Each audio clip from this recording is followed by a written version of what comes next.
معقول تطلع بالجمال والتوفير ده؟ لأ مش هنشتريها من برّه تاني، عايزة أقول لكم الميني بيتزا في البيت أجمل بكتير من بتاعة المخابز، موفّرة واقتصادية وطعمة وطرية وحلوة أوي، إيه ده! طب ما كل ده برضه في المخابز، الميني بيتزا بتاعة المخابز بتبقى صغيرة أوي، أوي بصراحة وعايزة تاكلي منها كتير ما بتشبعيش، يعني أنتِ حتى لو جايبة نُص كيلو لو أنتِ جايباها بقى بالكيلو وجايبة نُص مش هتكفّي غير أنتِ وجوزِك بس صدقيني، لكن لمّا تكون هنا عيلتنا 5 أفراد وكمان بنتي كانت رايحة رحلة، فعملت بقى الكمية المهولة دي كلّها من 2 كيلو دقيق بس. كانت بنتي بتقول لي: "يا ماما أنا عايزة آخد معايا ميني بيتزا، هاتي فلوس بقى وأروح كده مع زمايلي أجيب ميني بيتزا وكمان أجيب عيش فينو." قُلت لها: "نعم يا حبيبتي، لأ يا قلبي أنا عندي هنا دقيق في البيت ب2 كيلو دقيق." قُمت عملت كل اللي أنتم شايفينه ده يا جماعة. كيلو دقيق ما شاء الله عمل لي العيش الفينو وكيلو يعتبر عملت منه الميني بيتزا. العيش الفينو طالع معايا هش وطري واحلى من بتاع بره، وغير كمان ان هو ما شاء الله اكبر بكتير. الكمية معانا كبيرة. عايزة اقول لكم كمان ان الصاج اللي قدامي ده فيه 3 كده من الميني بيتزا كلناهم من الصاج اللي قدامي على طول. من كتر ما ريحتها كانت مفحفحة كده في البيت كله بقوا واقفين عليا كده توابير، عايزين طب هاتي طب ندوق. يا نهار ابيض، الكل مستعجل وعايز يدوق ومش عارفين يصبروا كده لغاية ما اخلص تصوير. يا جماعة اصبروا استنوا مفيش فايدة.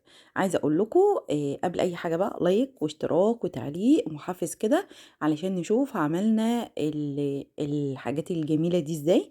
شايفين العجينة كانت هشة طرية، عايزة أقول لكم سلسة كده في إيديّا، مرنة، حلوة أوي، أوي، أوي. ويالّا بينا كده نبدأ ونسمي الله، بسم الله الرحمن الرحيم. حطيت كده 2 كيلو من الدقيق، أنا باستخدم الدقيق ده يا جماعة حلو جدًا، جدًا ولا بانخله ولا أي حاجة، بصراحة يعني بيبقى معايا حلو أوي. ومعلقة ملح صغيرة، 4 معالق من السكر، كيسين خميرة فورية، تمام؟ تمام. ومعلقتين كبار من اللبن البودر. هاقلب بقى كل المواد الجافة دي كلها مع بعض وهانزل عليهم ب4 معالق من الزيت. دي مقادير ال2 كيلو، دي مقادير ال2 كيلو.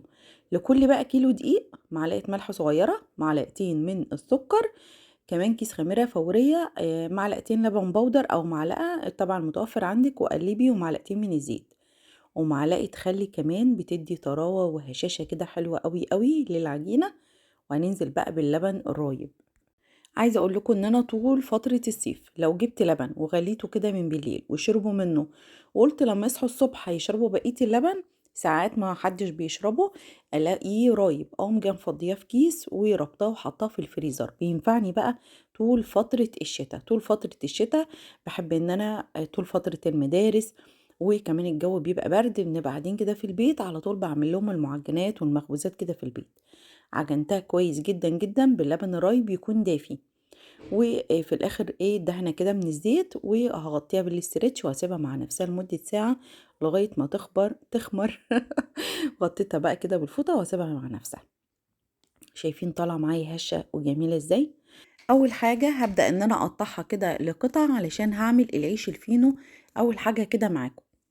تمام، هقطع كده قطعة صغيرة، باخد القطعة واحطها في ايديا والمها كده ببعضها زي ما انتوا شايفين والفها واحطها كده على الطبلية. عايزة تحطي رشة دقيق، رشة بسيطة كده حطي عادي. انا بقول كفاية استخدام الدقيق وانا كده بفرد معاه، يعني بيبقى علشان ان هي العجينة تمشي معاكي كده بمنتهى السهولة لازم تحطي دقيق.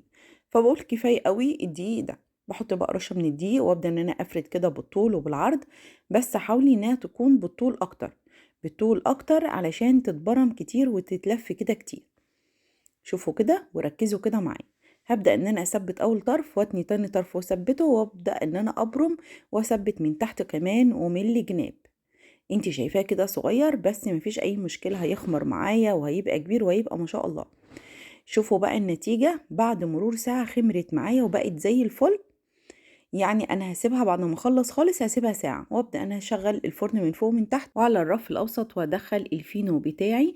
هيقعد حوالي 10 دقايق من غير بقى ما ادهنه اي حاجة، واول ما يطلع لازم ارشه كده زي ما انتوا شايفين ببخاخة فيها مية واغطيه كده بفوطة وبعد مرور 10 دقايق هابدأ إن أنا بقى أطلّعه كده، شايفين قلبه؟ حلو أوي، أوي، وطري وجميل وهش وروعة وأحلى من بتاع المخابز كمان، ومش مكلف ولا أي حاجة، وأطعم على الأقل بتاع المخابز يعني بيتعمل بمَيّة، إن بقى حاطة له لبن رايب بيخلّيه أطعم بكتير. عايزة أقول لِك لو أنتِ ما عندكيش لبن رايب ممكن تحطي علبة زبادي كبيرة، ممكن تروّبي كوباية لبن لو هي موجودة عندِك عادي، فاهمين؟ شايفين الكمية الكبيرة، شايفين هش وطري وحلو إزاي؟ تعالوا بينا بقى نشوف الmini بيتزا الجامدة الحلوة أوي، أوي، أوي دي عملناها هي كمان إزاي. عايزة أقول لكم إن بصراحة الحاجات دي في البيت نعمة، والله العظيم نعمة، وتوفير ما بعده توفير، توفير، توفير يا جماعة. شايفين قلبها طري وحلوة أوي، أوي، ما شاء الله. بُصّي بقى الmini بيتزا أسهل من كده ما فيش، بدأت إن أنا آخد القطعة بقطعتها وحطيتها في الصاج، والصاج بقى مدهون بدهنة من الزيت وحاطة فيه كمان ورق كده من الزبدة، وبدأت إن أنا يعني أعمل القطع أبعدهم عن بعض زي ما أنتم شايفين كده، هابدأ أفرد كده كل واحدة مكانها، وأبدأ إن أنا أحضّر الصلصة بتاعتي، باحط كده صلصة وأحط عليها ملح، فلفل أسود، وأقلب كل المكونات دي مع بعض، أنتِ ممكن تكوني عندِك صلصة كده في البيت أنتِ مخزناها، جبت كمان لانشون وجبنة رومي قطعتهم قطع، وجبت كمان طرنشات كده من الطماطم، طرنشات من الفلفل، زي ما أنتم شايفين كده. طبعًا الحاجات دي كلّها بتطعّم الmini بيتزا، برّه بتاعة المخابز بتبقى عبارة عن إيه، فلفل أخضر وطماطم وصلصة فقط، لا غير ما فيش أي حاجة تانية. بدأت إن أنا أمسك الشوكة بتاعتي وإن أنا أمشّيها كده إيه، أخرّم بقى كل الmini بيتزا وأجيب الصلصة وأمشّي كل معلقة على واحدة من البيتزا وهافرد كده الصلصة، أنتِ بتحبّي الصلصة كتّري، ولادِك مش بيحبوها بس أنتِ خير الأمور الوسط. تمام، بس بصراحة الصلصة بتدّي طعامة كده للmini بيتزا يعني، ممكن تكتّري صلصة عن كده لو أنتِ حابة، وهامشّي بقى قطعة من الطماطم، قطعة من الفلفل، قطعة كده من اللانشون، كمان شوية كده من الجبنة الرومي. وفي الوقت ده طبعًا كان الفرن بقى معايا سخن كويس جدًا، وهادخّله كده على الفرن في الأوسط برضه، في الرف الأوسط، وأول ما بتطلع بارُشّها كده بالبخاخة وباغطّيها برضه بالفوطة. هنا بقى كنت خلّصت كل كمية الmini بيتزا بتاعتي، وبدأت إن أنا بقى أفضّيها كلّها بالشكل ده زي ما أنتم شايفين. عايزة أقول لكم لونها حلو أوي، أوي من فوق ومن تحت، إحنا بنحب اللون ده، يعني هي لو فاتحة كده هتبقى بايخة مش حلوة. وده كان العيش الفينو بتاعنا من غير بقى ولا بيض يعني ولا بادهن بقى وشه ولا أي حاجة، ودي الميني بيتزا بتاعتنا طالعة طرية وهشة وجميلة ب2 كيلو دي عملت كمية في البيت.